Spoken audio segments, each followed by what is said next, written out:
नमस्कार विद्यार्थी मित्रांनो,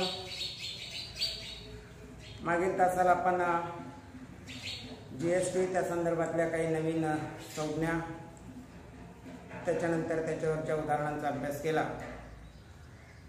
आजच्या या सेशनमध्ये तुमचं सर्वांचं मी स्वागत करतो आणि आज पुन्हा आपल्याला एक या जीएसटीच्या संदर्भातला नवीन भाग अभ्यासायचा आहे। यामध्ये प्रामुख्याने आपण जो अभ्यासणार आहोत तो जीएसटी ट्रेडिंग चेन म्हणजे व्यवसाय साखळीतील जीएसटी हे आपण अभ्यासणार आहोत। याची सुद्धा एक व्यवसायाची साखळी असते। मग एखादं उत्पादन तयार झाल्यानंतर त्या उत्पादकाकडून ते घाऊक व्यापारी किंवा वितरक यांच्याकडे पाठवलं जातं। इथे पहिला व्यवहार होत असतो, त्यानंतर घाऊक व्यापाऱ्याकडून ते पुढची किरकोळ व्यापाऱ्याकडे पाठवलं जातं। इथे दुसरा व्यवहार होतो आणि किरकोळ व्यापारी ग्राहकांना त्या मालाची विक्री करतात। हा झाला तिसरा व्यवहार। असं काही नाही की या साखळीमध्ये फक्त 4च घटक आहेत आणि मग 4 घटक असतील तर मग 3 वेळा व्यवहार होतो। साखळीमध्ये आणखी सुद्धा घटक त्याच्यामध्ये येऊ शकतात। 4 ऐवजी 5 घटक येतील, मग व्यवहार आणखी एकदा वाढेल। त्याप्रमाणे या साखळीमध्ये जेवढी संख्या जास्त आहे तेवढे व्यवहार सुद्धा जास्त वेळा होत राहतात। पण असं असलं तरी इथे प्रत्येक वेळेला प्रत्येक घटक त्यातला स्वतःचा नफा बाजूला ठेवतो। त्या नफ्यासाठी त्या वस्तूची किंमत पुढे वाढते आणि मग प्रत्येक वेळेला प्रत्येक टप्प्यावर हा जीएसटी पुढे वाढत जात असतो। तर आज जे आपण अभ्यासाला घेतलंय त्याच्यामध्ये हे 4 घटक विचारात घेतोय आपण। पहिला आहे मॅन्युफॅक्चरर म्हणजेच उत्पादक, जो त्या मालाचं उत्पादन करतो। उत्पादित केलेला माल मॅन्युफॅक्चरर कडून होलसेलर किंवा डिस्ट्रीब्युटर कडे जातो, म्हणजेच घाऊक व्यापारी किंवा वितरक म्हटलंय त्याला। त्यानंतर तो घाऊक व्यापारी, घाऊक म्हणजे ठोक, हे घाऊक व्यापारी किंवा होलसेलर त्याची विक्री रिटेलरला करत असतात, म्हणजे तो आहे किरकोळ व्यापारी। आणि मग या किरकोळ व्यापाऱ्याकडून आपण ग्राहक वर्गामध्ये मोडतो, तो कंझ्युमर म्हणजेच ग्राहक आहे। असे हे व्यवहार झाले। किती व्यवहार झाले पहा। पहिला व्यवहार झाला मॅन्युफॅक्चररने माल विकला, तो इथे हा पहिला व्यवहार होलसेलरला विकला, किंवा होलसेलरने तो मॅन्युफॅक्चरर कडून खरेदी केला। म्हणूनचा अर्थ आहे दोघांमध्ये एक व्यवहार झाला। त्यानंतर होलसेलरने तो माल रिटेलरला विकला, इथे झाला दुसरा व्यवहार, किंवा रिटेलरने त्या मालाची खरेदी ही डिस्ट्रीब्युटर कडून केलेली आहे, म्हणजे घाऊक व्यापाऱ्याकडून किरकोळ व्यापाऱ्याने माल खरेदी केला। आणि नंतर तोच माल ग्राहक किरकोळ व्यापाऱ्याकडून खरेदी करतात, किंवा हा रिटेलर कंझ्युमरला माल विकतो। इथे हा झाला तिसरा व्यवहार। या 3 व्यवहारामध्ये 4 घटक आले। या 4 घटकांची ही साखळी आहे, व्यवसाय साखळीतले जीएसटी आपण पाहत असताना ट्रेडिंग चेन आहे चौघांची, आणि त्याच्यामध्ये मग कशा पद्धतीने आता आकारणी होत असते ते आपण इथे अभ्यासणार आहोत। आणखी एक गोष्ट, इथे आणखी एक महत्वाचा भाग आपल्याला समजावून घ्यायचा आहे की ज्याच्या प्रश्नाशी संबंध आहे, आपल्याला त्याचं उत्तर लिहावं लागणार आहे। बहुपर्यायी प्रश्नामध्ये आपल्याला कशा प्रकारच्या एका प्रश्नाचं उत्तर द्यावं लागणार आहे। हा जो व्यवहार झाला मॅन्युफॅक्चरर टू होलसेलर, दोघेही बिझनेसमन आहेत। एका बिझनेसमॅन कडून, एका व्यापाऱ्याकडून दुसऱ्या व्यापाऱ्याकडे वस्तू पुढे गेलेली आहे. व्यापाऱ्यालाच ती वस्तू विकलेली आहे. म्हणजे तिथे अर्थात हे कोण आहे ते लक्षात घ्या. 1, 2 आणि 3 व्यक्ती ह्या 1, 2 आणि या 3 घटक जे आहेत, हे तीनही घटक हे GS3 धारक आहेत. These 3 are GS3 holders. What is GS3? काल आपण पाहिलं, goods and service tax identification number. ज्यांनी नोंदणी केलेली आहे असे तिघेही नोंदणीकृत आहेत. फक्त कंझ्युमर म्हणजे ग्राहकाने नोंदणी केलेली नाही, त्याच्याकडे GS3 नाही. 15 अंकाक्षर असणारा GS3 त्याच्याकडे नाही. पण हे तिघेही नोंदणीकृत आहेत, रजिस्टर्ड, अशा प्रकारचे रजिस्टर्ड ट्रेडर्स आहेत, नोंदणीकृत व्यापारी आहेत. तिघे GS3 धारक आहेत, GS3 होल्डर्स आहेत. आणि मग त्याच्या पहिल्या दोघांमध्ये जेव्हा पहिला व्यवहार झाला, हा बिझनेसमन आहे, हा बिझनेसमन आहे, म्हणजे बिझनेस टू बिझनेस असं म्हटलं जातं. हा जो पहिला व्यवहार झाला तो बिझनेस टू बिझनेस दर्शवताना B to B असं म्हटलं जातं या व्यवहाराला. या GST साखळी जी आहे या साखळीमधला हा पहिला व्यवहार आहे B to B. पण पहिला कोणाचा झाला तर ते GS3 धारक असल्यामुळे, नोंदणीकृत व्यापारी असल्यामुळे. हा नोंदणीकृत आहे, हा नोंदणीकृत आहे. एका GS3 धारकाने दुसऱ्या GS3 धारकाला पुन्हा माल पुढे विकलेला आहे. हा सुद्धा दुसरा व्यवहार आहे, तो बिझनेस टू बिझनेस असा आहे. शॉर्ट मध्ये त्याला B to B असं म्हटलेलं आहे. पहिला व्यवहार जो आहे तो B to B, दुसरा व्यवहार जो आहे तो सुद्धा B to B, business to business. तिसरा व्यवहार जो झाला हा GS3 होल्डर आहे, नोंदणीकृत व्यापारी आहे. हा याने गव्हर्नमेंटकडे तशी नोंदणी केलेली आहे तिघांनी सुद्धा, पण हा मात्र नोंदणीकृत नाही.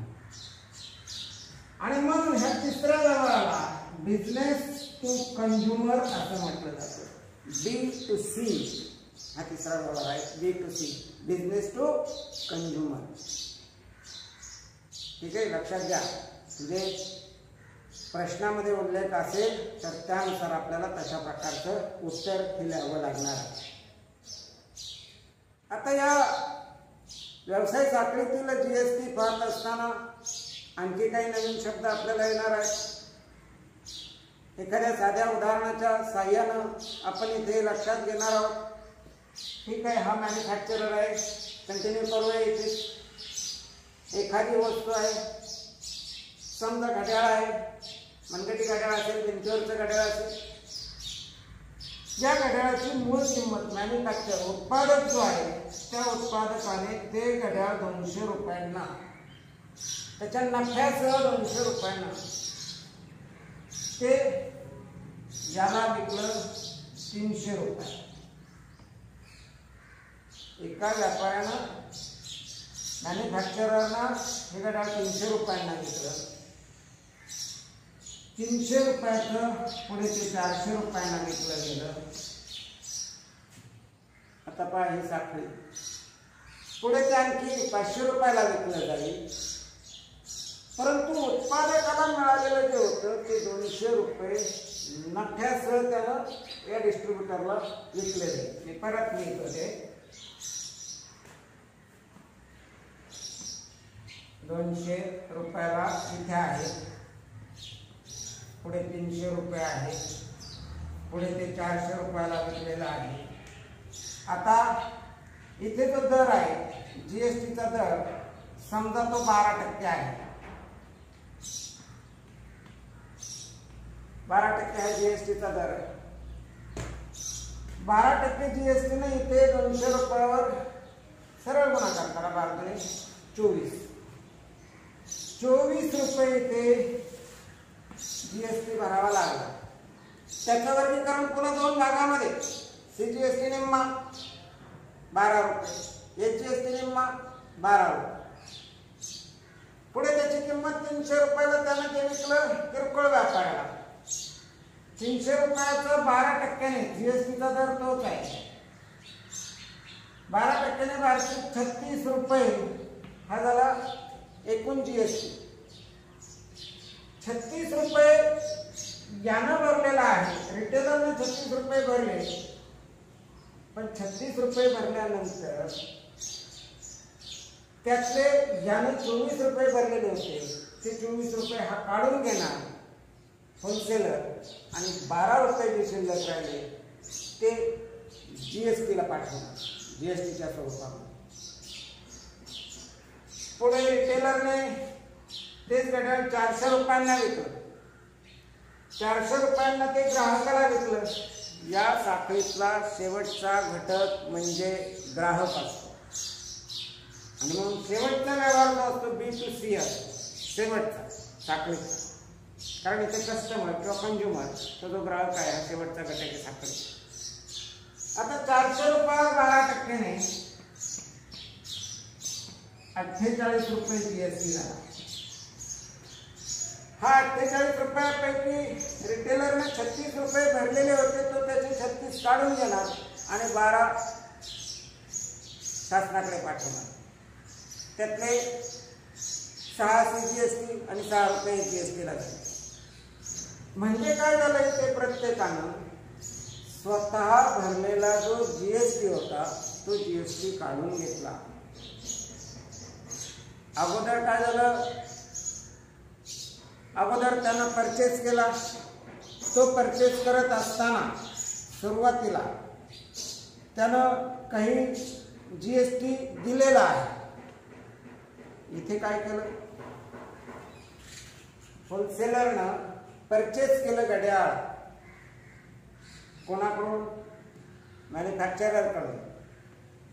घाऊक व्यापाऱ्यानं उत्पादकाकडून ते जेव्हा घड्याळ 200 रुपयांना खरेदी केलं तेव्हा त्यानं त्याच्यावर 24 रुपये जीएसटी भरला. ठीक आहे. आता ह्यानं ते विकलं अगोदर, हा लक्षात ठेवा डोळ्यासमोर. पुन्हा यानं अगोदर खरेदी केलं, आता त्यानं विकलेले. खरेदी करताना त्यानं 24 रुपये भरले आणि विकताना 36 रुपये गोळा केले. कोणाकडून, रिटेलरकडून 36 रुपये गोळा केलेले. त्याच्यानंतर रिटेलरने ते घड्याळ कंझ्युमरला विकलं. इथे यानं खरेदी केलं याच्याकडून. आता त्यानं ते विकलेलं आहे. खरेदी करताना भरावा लागलेला जो टॅक्स आहे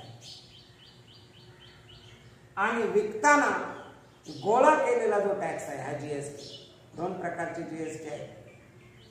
खरेदी करताना त्यानं जीएसटी भरलेला आहे आणि ती वस्तू विकताना त्या साखळीतल्या नंतरच्या घटकाकडून जीएसटी गोळा केलेला आहे.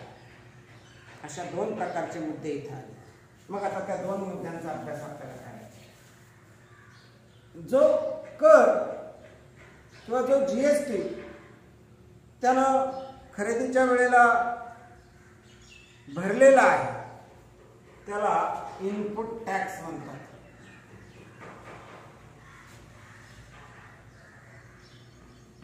Input tax.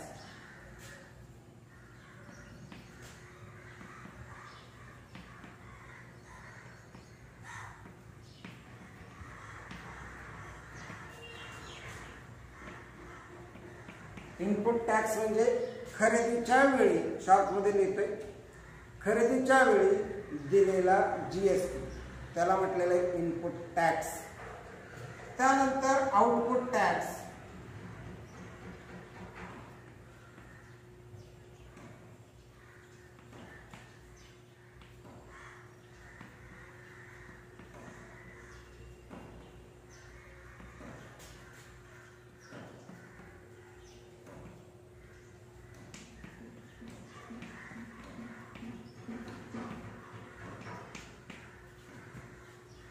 आउटपुट टॅक्स म्हणजे विक्रीच्या वेळी गोळा केलेला जीएसटी.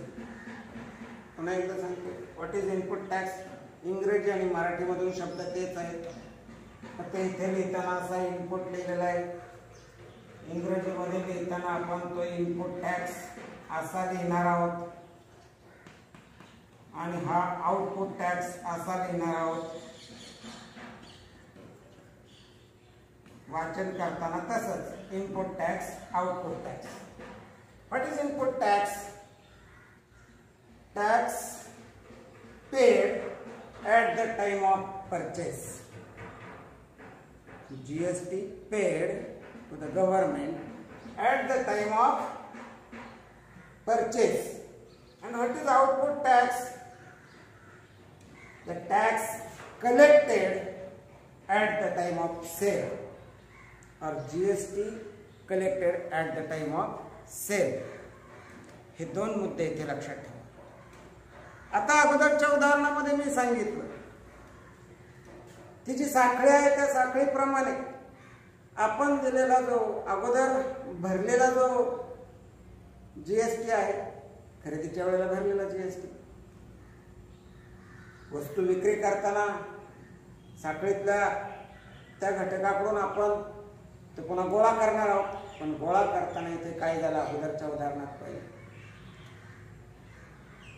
की 200 रुपयाची वस्तू नफ्यासह, ज्याला नफा होता उत्पादकाने ते नफ्यासह वितरकाला दिली. वितरकाने आणखी 100 रुपये किंमत वाढवली आणि 300 रुपयावर 36 रुपये जीएसटी आकारला. 36 रुपये आकारला, पण त्याने इकडे किती भरले होते मॅन्युफॅक्चररला 24 रुपये. ते त्याने त्याचे 24 काढून घेतले, उरलेले 12 हे गव्हर्नमेंटला भरले. इथे पुढच्या टप्प्यामध्ये काय झालं की रिटेलरने कंझ्युमर कडून ती वस्तू विकल्यानंतर 48 रुपये टॅक्स गोळा केला. याने किती भरला होता अगोदर 36 भरला होता, यांनी 24 भरला होता, यांनी नफ्यासह ते विकलेलं होतं. 24 काढून घेतले, इथे 48 रुपये. इथे रिटेलरने किंमत वाढवली, घड्याळाची किंमत 300 केली. 400 रुपयावर 12% 48 रुपये कर आकारला. 48 मधले 36 रुपये स्वतःचे वजावट करून घेतले, वळती करून घेतले म्हणतो आपण त्याला बोली भाषेमध्ये, ते वळती केले. आणि 36 रुपये वळती करून घेतल्यानंतर वजा केल्यानंतर राहिलेले 12 रुपये जे आहेत ते शासनाकडे भरले जीएसटीच्या रूपाने. अशी ही साखळी. इथे या गोष्टी सगळ्या अप्रत्यक्षपणे दिसतात. 24 रुपये ज्यांनी कर भरल्याचं आपण पाहिलं, 36 रुपये यांनी कर भरल्याचं आपण पाहिलं, किंवा कंझ्युमरने 48 रुपये जीएसटी भरल्याचं पाहिलं. हे सगळं अप्रत्यक्षपणे प्रत्येक जण भरत गेलेला आहे.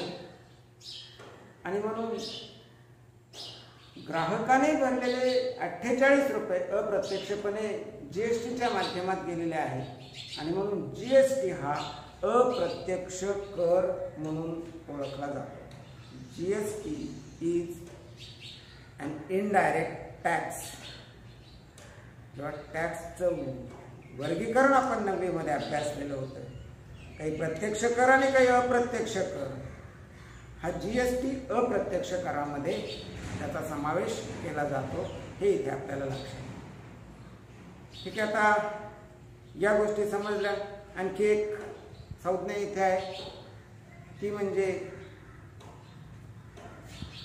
जो 2 बाबी आपण पाहिल्या, इनपुट टॅक्स, आउटपुट टॅक्स, आणि तिसरी जी आहे ती आहे आयटीसी.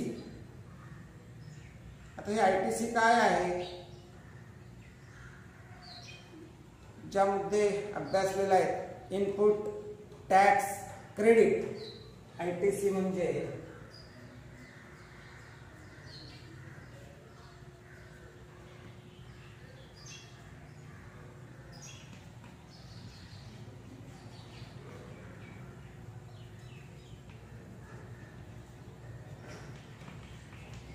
ITC म्हणजेच इनपुट टॅक्स क्रेडिट, अशा पद्धतीचं ही संज्ञा आहे. आणि मग हा इनपुट टॅक्स कसा काढला जातो तो, तर इनपुट टॅक्स जे आहे, deduction of input tax from output tax, deduction of input tax from output tax. Input tax कोणाला म्हटलं, इथे आहेत अजूनही बाबी. इनपुट टॅक्स आहे खरेदीच्या वेळी दिलेला GST. आउटपुट टॅक्स म्हणजे काय, विक्री वेळी गोळा केलेला GST. तर या दोन्हींमधला फरक काढायचा आहे किंवा या दोन्हींची वजाबाकी करायची. हा वळती करून घ्यायचा इनपुट टॅक्स. आउटपुट टॅक्स मधून वळती करून घेतला की त्याला म्हटलं जातं ITC. आणि मग आता या सगळ्या गोष्टी जर समजल्या असतील तर आता आपण याच्यावर आधारित आपल्या पुस्तकामध्ये दिलेल्या एक्झरसाइज 4.2 यामधली काही उदाहरणं आता आपण पाहणार आहोत.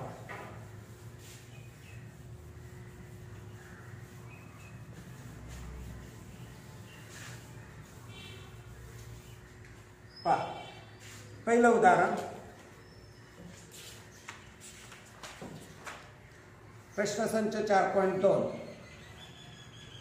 चेतना store paid total GST of ₹1,05,000 at the time of purchase and collected GST ₹1,22,500 at the time of sale during 1st of July 2017 to 31st July 2017. Find the GST payable by Chetana Stores. एकदम सरळ साधं उदाहरण दिलेलं आहे. हा जो GST आहे तो पेएबल GST आपल्याला काढायचा आहे.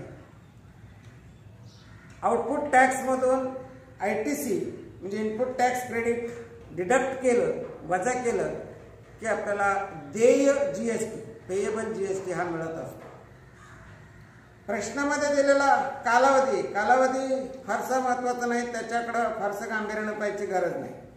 इथे जुलै ते जुलै एका महिन्याचंच दिलेलं आहे, 2017 मधलं जुलै महिन्यातले. चेतना स्टोअरने तो टोटल GST आहे तो 1,05,000 रुपये भरलेला आहे. हा GST आहे, ही कुठल्या मालाची किंमत नाही. किमती आपण मागच्या घटकामध्ये अभ्यासलेला आहे. एकूण किंमत आणि करपात्र किंमत वगैरे या बाबी आपण अभ्यासल्या. आता फक्त आपण GSTचा विचार करतोय. या GST मध्ये इनपुट टॅक्स आणि आउटपुट टॅक्स आणि देय GST आणि ITC या संकल्पनांबाबत आपण आता जाणून घेत आहोत.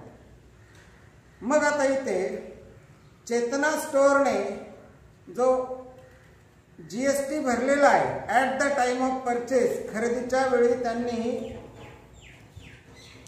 1,05,000 GST भरलेला आहे.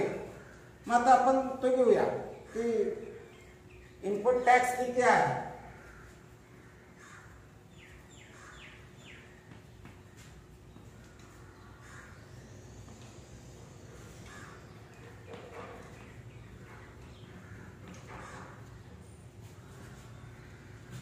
Input tax is ₹1,05,000. Input tax कशाला म्हटलंय, गफलत करायची नाही, जम्बलिंग नाही होऊ द्यायचं. इनपुट टॅक्स खरेदीच्या वेळी भरलेला GST, tax GST paid at the time of purchase. इथे म्हटलंय Chetna store paid total GST ₹1,05,000 at the time of purchase. So 1,05,000, this amount is the input tax amount. And collected GST ₹1,22,500. In this example, output tax is ₹1,22,500. Collected GST, this is the collected GST. The GST collected at the time of sale called as output tax. So amount of output tax is 1,22,500. Now we have to find the ITC. What is ITC? ITC म्हणजे पाहिलं आपण input tax credit, deduction of output tax और deduction of input tax from output tax. या chain मध्ये सुरुवातीला भरलेला जो GST आहे तो कापून घ्यायचा, तो वळती करून घ्यायचा. खरेदीच्या वेळेला भरलेला जीएसटी विक्री केल्यानंतर कापून घ्यायचा. मग त्यांनी किती भरलेला होता? इनपुट टॅक्स किती खरेदीच्या वेळेला भरलेला? 1,05,500 रुपये. मग तोच आयटीसी असतो. एकदा जेव्हा हा इनपुट टॅक्स क्रेडिट काय होईल पहा, लक्षात घ्या.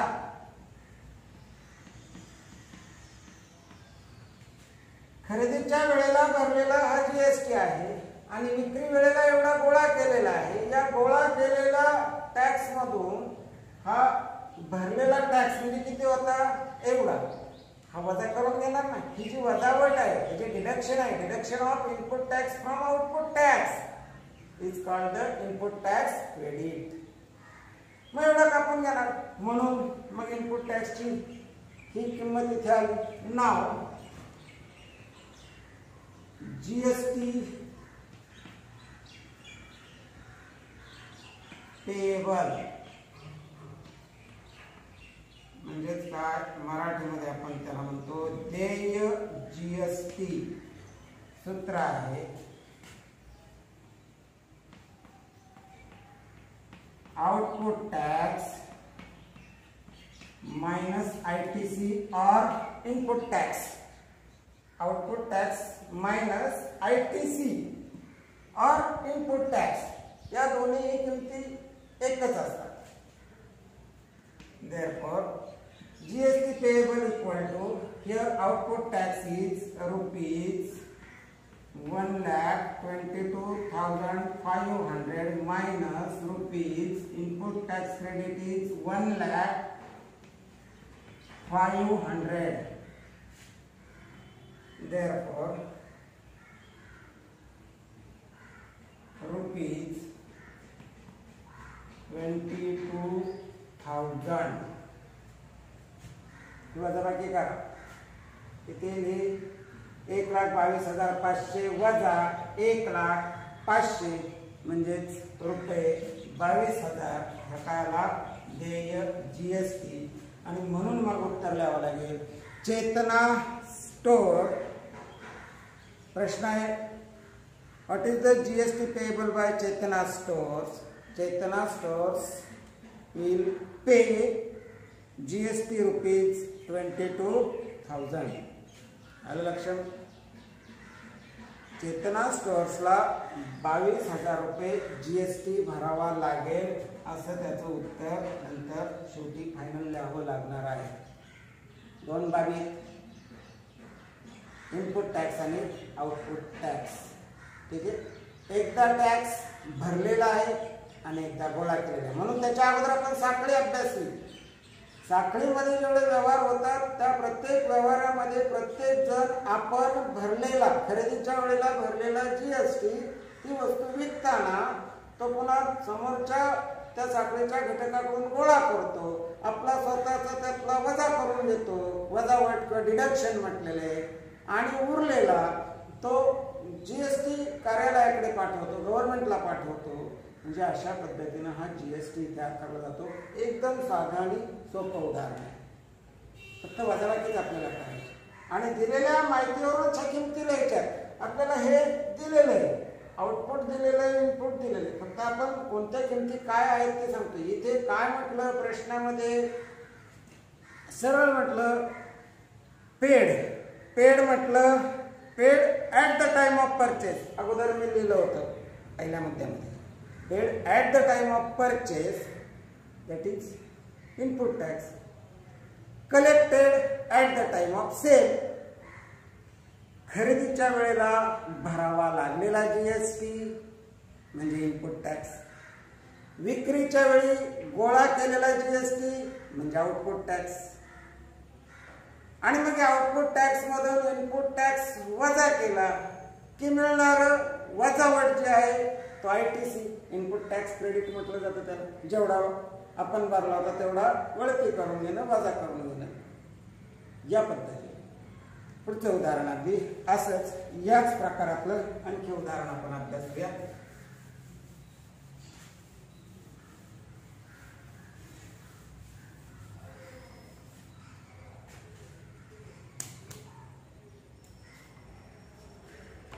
प्रश्न आहे,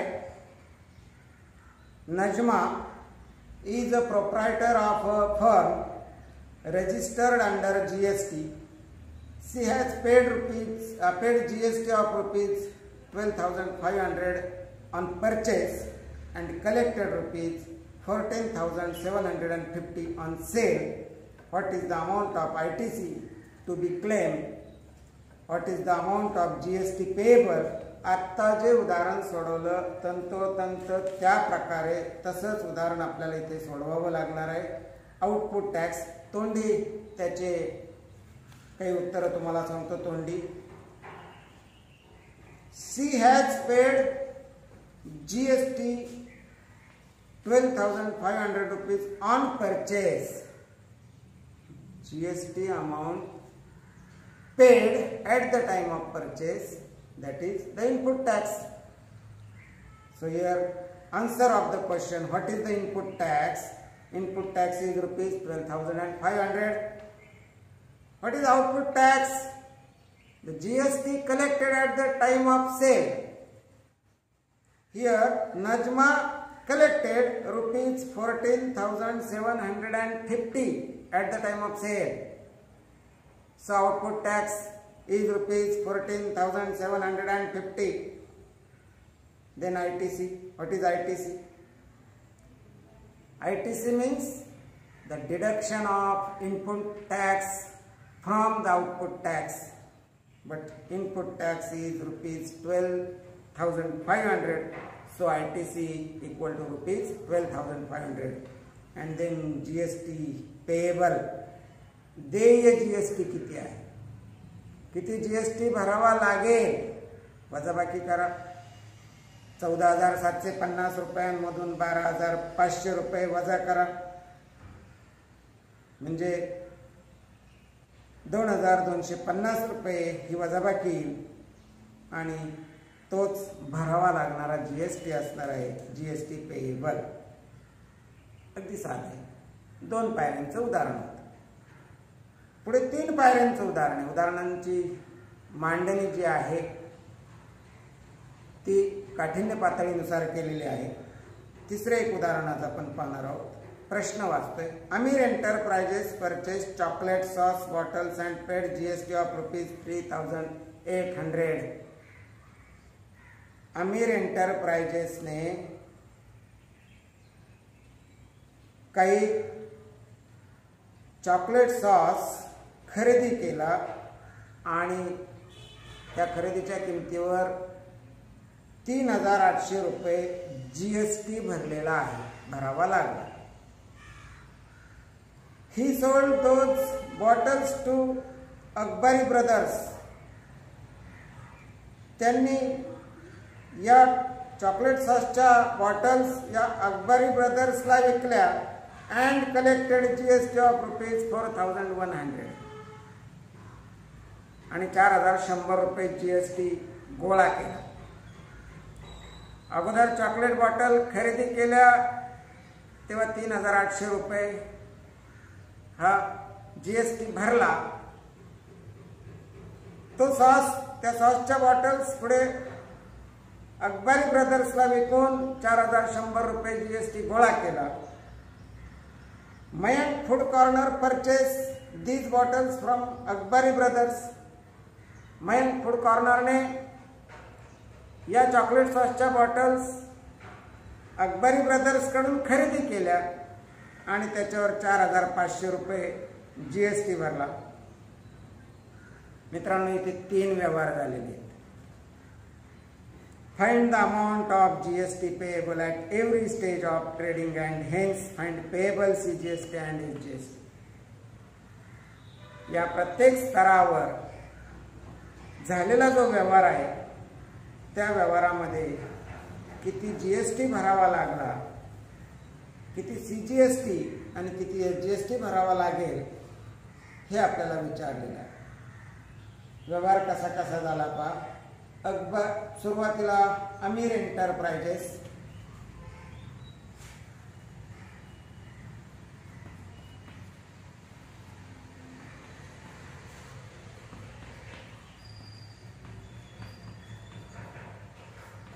त्यांनी विकला तो सॉस अकबारी ब्रदर्सला आणि अकबारी ब्रदर्सने त्या सॉसच्या बॉटल विकल्या Mayank food कॉर्नरला.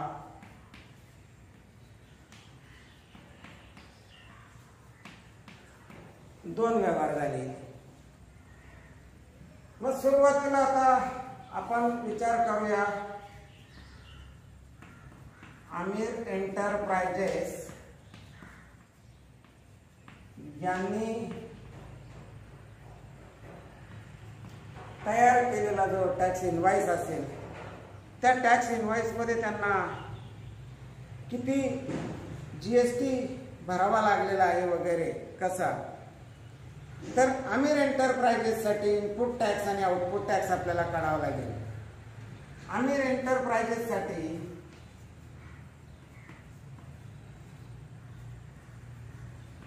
Input tax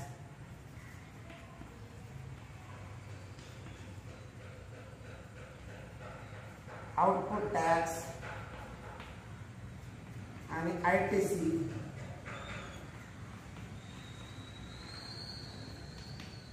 input tax किती आहे परत का. Aamir enterprises purchase chocolate sauce bottles and paid GST of ₹3,800.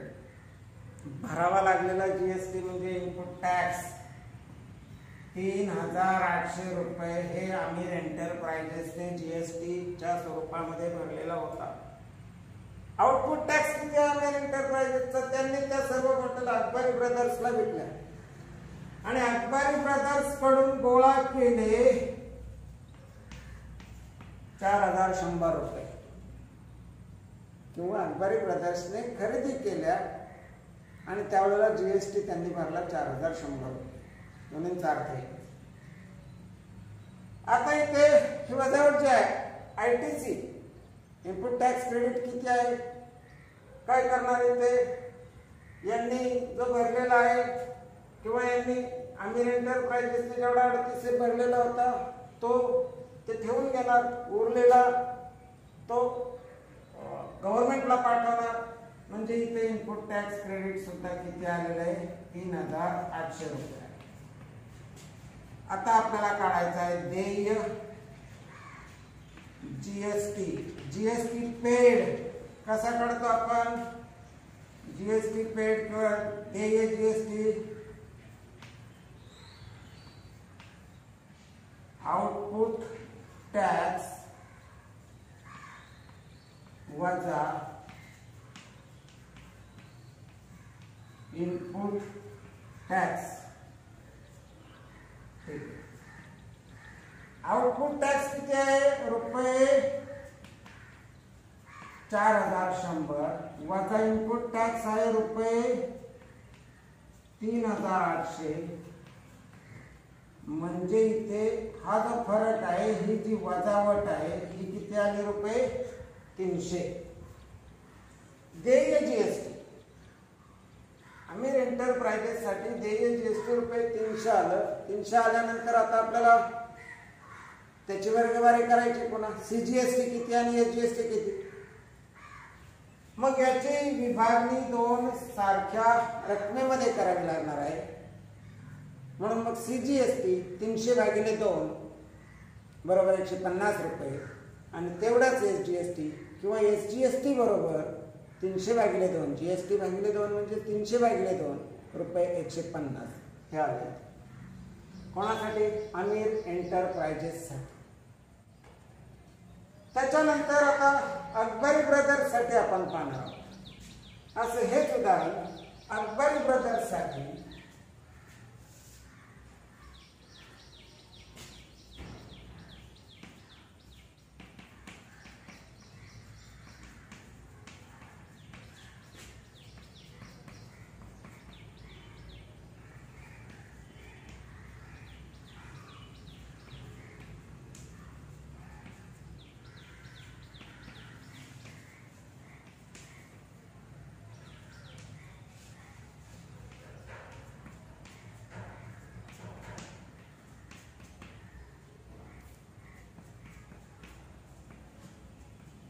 Input tax.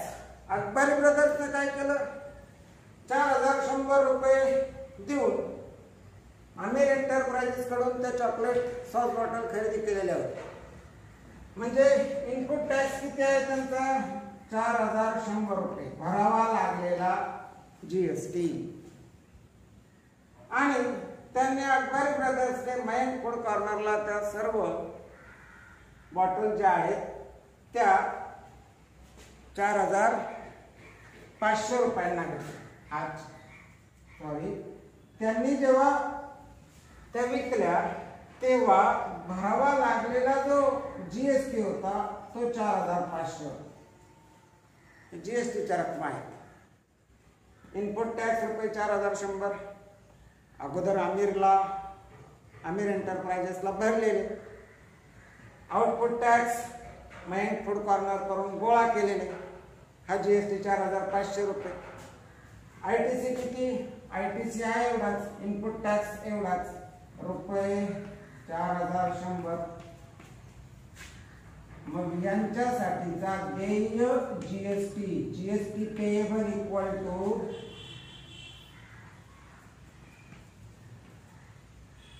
Output tax. प्रत्येक वेळेला आपण सूत्र लिहितोय,